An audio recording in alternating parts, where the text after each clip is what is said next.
चले।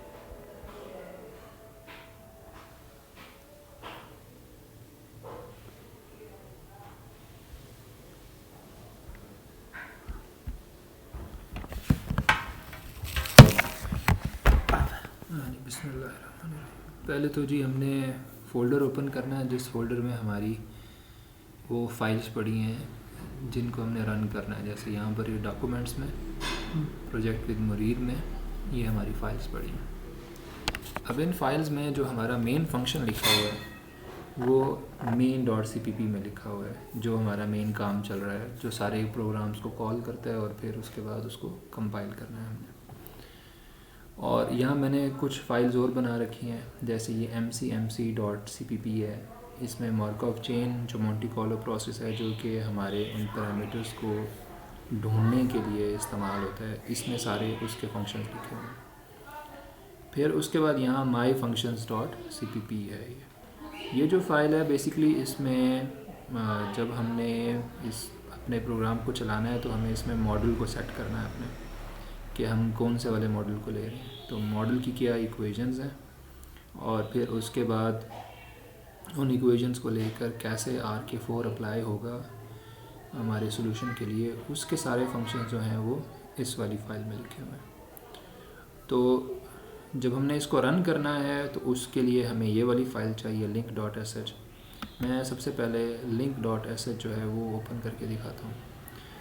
कोई भी फ़ाइल यहाँ ओपन करने के लिए कोई भी एडिटर यूज़ किया जा सकता है। यहाँ जैसे ओपन विद सॉफ्टवेयर इंस्टॉल है और ये अदर एप्लीकेशंस पे अगर हम जाएंगे तो ये विम इसने लिखा हुआ है। इसकी बजाय अगर आप व्यू ऑल एप्लीकेशंस करेंगे तो यहाँ पर टेक्स्ट एडिटर भी है और लाइब्रेरी ऑफिस राइटर भी है, जो भी एडिटर आपको पसंद है। जैसे अभी मैं लेट से इसमें इसको ओपन कर लेता हूँ तो इसके अंदर ही ओपन हो जाएगा। देख लें सिर्फ एक लाइन है इसमें कोड की, G++। सबसे पहले myfunctions.cpp, फिर mcmc.cpp और फिर main.cpp। ये तीन जो हमारी मेन C++ की फाइल्स हैं, इसी ऑर्डर में रखें तो बेहतर है। main.cpp सबसे आखिर में होनी चाहिए, चूँकि इसमें जितनी भी चीज़ें हैं वो इन दोनों फाइल्स के अंदर पड़ी हैं। और फिर उसके बाद .o का मतलब है कि आपने जो आउटपुट बनानी है, -o का मतलब ये कि जो आउटपुट बनानी है वो उसका नाम क्या रखना है। तो मैंने उसका नाम यहाँ पर run.x रखा हुआ है। ये इसको आप यहाँ से क्रॉस कर सकते हैं और नहीं करना चाहते तो बेशक ना करें। इसको मिनिमाइज़ करते हैं। दोबारा टर्मिनल में हम यहाँ पर हम एक टर्मिनल ओपन करेंगे, तो मैं राइट क्लिक करके ओपन इन टर्मिनल करता हूँ। तो अब मैं इसी फ़ोल्डर में हूँ टर्मिनल में, जिस फ़ोल्डर के अंदर हमारी सारी फाइल्स पड़ी हैं। तो उसके लिए जब आपने इसको कंपाइल करना है और फिर रन करना है, उसका तरीक़ाकार ये है कि आप ./ ये प्रेस करेंगे, साथ साथ ही लिखे हुए हैं, और लिंक जो हमने फ़ाइल बना रखी थी उसका नाम यहाँ लिखेंगे और उसके बाद आप इसको यहाँ पर एंटर कर देंगे। जब आप इसको एंटर करेंगे तो ये आप हमारी जो हमने जो कोड लिखा हुआ है उसे कंपाइल कर रहा है। तो अगर एरर्स नहीं होंगे तो ये देखेंगे दोबारा फिर ऐसे सीधी लाइन आ जाएगी। इसका मतलब ये कि आपका जो कोड है वो कंपाइल हो चुका है। अब कोड कंपाइल होने के बाद जो इसकी रन फाइल है, जो मैंने रन के नाम से रखी है, अगर मैं इसको यहाँ लिखता हूँ उसी तरीके से ./ और फिर run.x, अगर मैं इसको प्रेस करूँगा तो ये देखें, ये अब इसके बाद ये कोड चलना शुरू हो जाएगा। अब चूँकि मैंने आउटपुट इसकी तभी लेनी है जब आपके पास एक टाइम कंप्लीट हो जाए, जो मल्टीपल टाइम्स के ऊपर हमने लूप चलाई हुई हैं पहले दिन से लेकर लेट से 84 दिन तक, या जितने भी दिन का हमने कोड लिखा हुआ है, तो उतनी लूप चलेंगी। तो मेरे पास सिर्फ आउटपुट यहाँ टर्मिनल में वो तभी शो होगी जब एक दिन के लिए वो हमें एक अच्छा पॉइंट ढूंढ के दे देगा। अब अगर आपने ये चला दिया है तो अब आपको इंतज़ार करना पड़ेगा जब तक ये वो पॉइंट ढूंढ के देता है आपको। और अगर आप चाहते हैं कि नहीं मुझे उसमें कुछ चेंजेस करनी है या अभी आप इसको रन नहीं करना चाहते, तो आप Ctrl+Z प्रेस करेंगे। Ctrl+Z जो है ये इसको रोक देगा यहाँ पर, और फिर आप अपने जो ओरिजिनल फाइल्स हैं उनको जाके चेंज कर सकते हैं।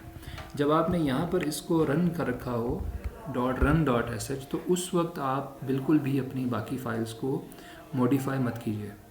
जब आप ./link.sh चला देंगे, जो ऊपर वाली फ़ाइल है पहले वाली, तो उसके बाद अगर आप अपनी मेन फाइल में या किसी भी और फाइल में आप चेंजेस करते हैं तो फिर आपको दोबारा ये link.sh चलानी पड़ेगी, दोबारा से आपको कोड कंपाइल करना पड़ेगा, और फिर उसके बाद link.sh के बाद आपके पास run.x वाली फ़ाइल चलेगी। अब मैं आपको बताता हूँ कि आपने जो आपका मॉडल है वो कहाँ पर सेट करना है। तो जैसे मैंने आपको बताया था कि वो मेन वाली फ़ाइल के अंदर myfunctions.cpp के अंदर पड़ा हुआ है, तो मैं ये myfunctions.cpp के ऊपर राइट क्लिक करता हूँ और इसको मैं ओपन करता हूँ। जैसे मैंने बताया किसी भी एडिटर से आप ओपन कर सकते हैं, तो लेट्स से हम टेक्स्ट एडिटर से इसको ओपन कर लेते हैं। अब ये हमारी जो फाइल है इसमें हमने जो हमारे SEIQR मॉडल जो है ये हमने यहाँ पर बना रखा है।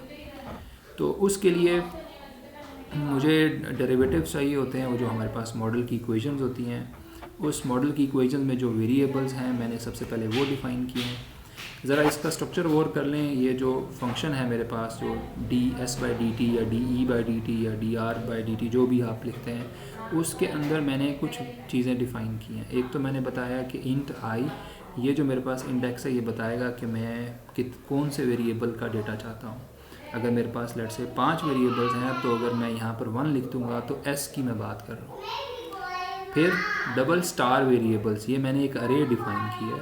इस अरे के अंदर जितने मेरे वेरिएबल्स हैं वो यहाँ पर पड़े होंगे उनकी वैल्यूज़। और फिर डबल स्टार पैराम है, ये मैंने अरे डिफ़ाइन की है जिसके अंदर मेरे पैरामीटर्स की वैल्यूज़ पड़ी होंगी। अब इसके बाद नीचे इसके यहाँ पर मैंने इनकी वैल्यूज़ लिखी हैं। मैंने खुद अपनी मर्ज़ी से जो वेरिएबल्स यहाँ मैंने डिफ़ाइन किए थे उनके अकॉर्डिंग मैंने यहाँ पर नाम रखे हैं उनके। जैसे सबसे पहला वेरिएबल जो मेरे डेटा में मैं लिखूँगा उसका नाम s है, और दूसरे का नाम फिर e है, फिर तीसरे का नाम i है, फिर चौथे का नाम q है, और पांचवे का नाम जो है वो r है। ये तरतीब जो है ये वाली, ये तरतीब वही होनी चाहिए जिस तरतीब में आपने आगे इक्वेशंस की कैलकुलेशन करवानी है। तो ये ध्यान में रखने वाली बात है।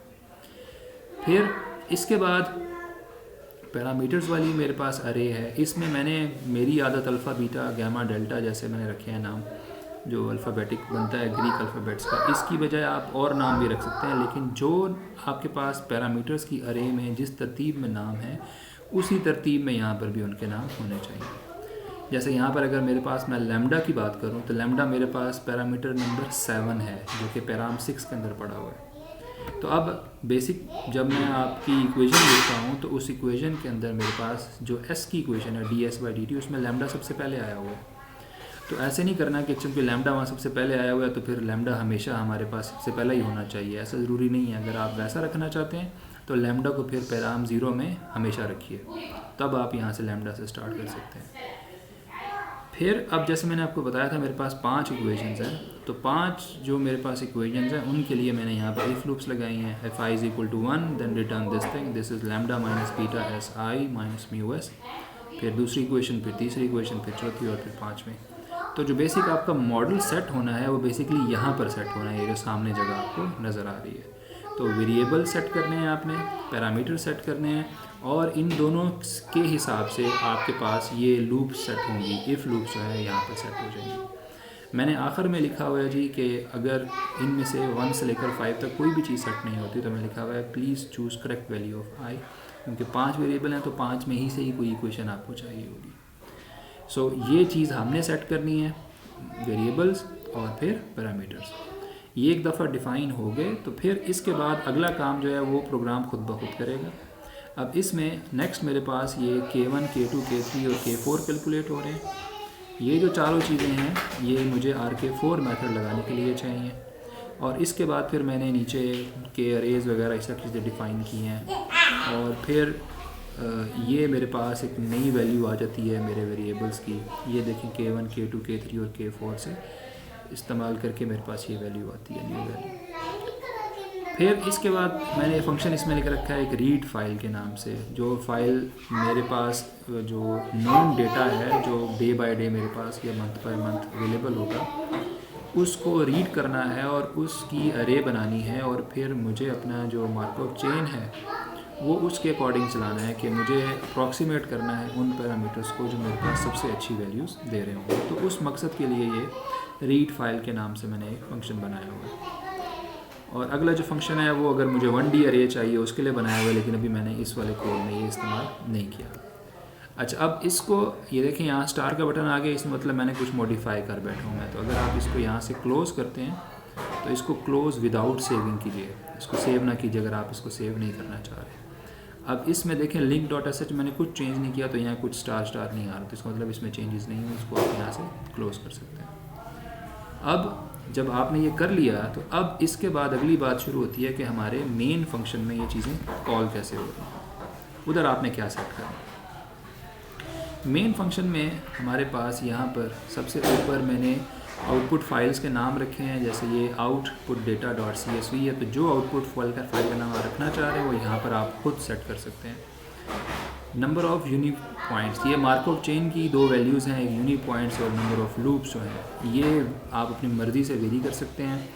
जितने ज़्यादा यूनिक पॉइंट्स होंगे उतने ज़्यादा ढूंढेगा वो आपकी अपर और लोअर बाउंड के अंदर वैल्यूज़, और जितनी लूप ज़्यादा होंगी उतना ज़्यादा वो एक अच्छे पॉइंट के आसपास और अच्छे पॉइंट्स ढूंढने की कोशिश करेगा। सो ये दोनों वैल्यूज़ आप यूज़र पे डिपेंड करती हैं।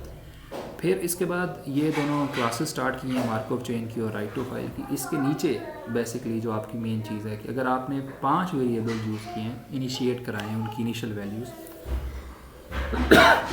तो उन 5 वेरिएबल्स के लिए मुझे एक अरे बनानी है जिसका नाम मैंने x वेरिएबल्स रखा है और यहाँ मैंने उसकी जगह पर 5 रखा है। अब वैल्यूज़ भी अंदर इसके 5 होनी चाहिए। तो ये ध्यान रखिएगा कि अगर आप यहाँ पर आप नया लगा रहे हैं मॉडल जिसमें 6, 7 या 8 आपके पास वेरिएबल्स हैं, तो अकॉर्डिंगली जितने वेरिएबल्स हैं उनकी वैल्यूज़ इनिशिएट कराइए और उतना ही नंबर यहाँ पर लिखिए। फिर मैंने एक y वेरिएबल्स बनाया जो कि नॉर्मलाइज करके मुझे वैल्यूज़ देगा। सो अभी इसका भी यहाँ पर इस्तेमाल आगे आएगा। और फिर उसके बाद ये फ़ाइल मैं रीड करा रहा हूँ, input data file dot CSV, ये इसमें नंबर ऑफ़ रोज़ हैं और ये नंबर ऑफ़ कॉलम्स हैं। तो एक ही कॉलम रखी है जिसको आपने रीड करवाना है इसमें, क्योंकि वो बाकी हमने देखा था कि उसमें वो एरर दे रहा है CSV को रीड करते हुए। अगर TXT फाइल होगी तो तब वो उसको रीड कर लेता है, अदरवाइज़ इसमें वो इशू कर रहा था। अब यहाँ पर वो टाइम आ जाता है, टाइम लूप आ जाती है। तो इनिशियल टाइम मैंने 0 रखा हुआ है और जो फाइनल टाइम मैंने 2 रखा हुआ है। यहाँ पर आप इस फाइनल टाइम को जैसे यहाँ 84 डेज़ के लिए, तो यहाँ पर आप 83 कर देंगे, 0 से लेकर 83 तक या 84 तक, तो उतने दिनों के लिए फिर ये चल जाएगा। ये मैंने इसके बाद एज डिफ़ाइन किया जो इनका डिफरेंस है और नंबर ऑफ़ इंटरवल्स जितने मुझे बनाने हैं उसके अकॉर्डिंग है। और फिर इसके बाद आगे जो है मार्कअप चेन कोड शुरू हो जाता है। तो जो सेट करने वाली चीज़ें हैं वो यहाँ पर लिखी हुई हैं। ये जो वेरिएबल्स हैं ये प्रॉपरली सेट होने चाहिए, और जो आपके पास टाइम है यहाँ सेट होना चाहिए। फिर इसके बाद जो पैरामीटर्स की बात रह जाती है वो यहाँ नीचे सेट होते हैं। ये इसके लिए अरेज बने हुए हैं।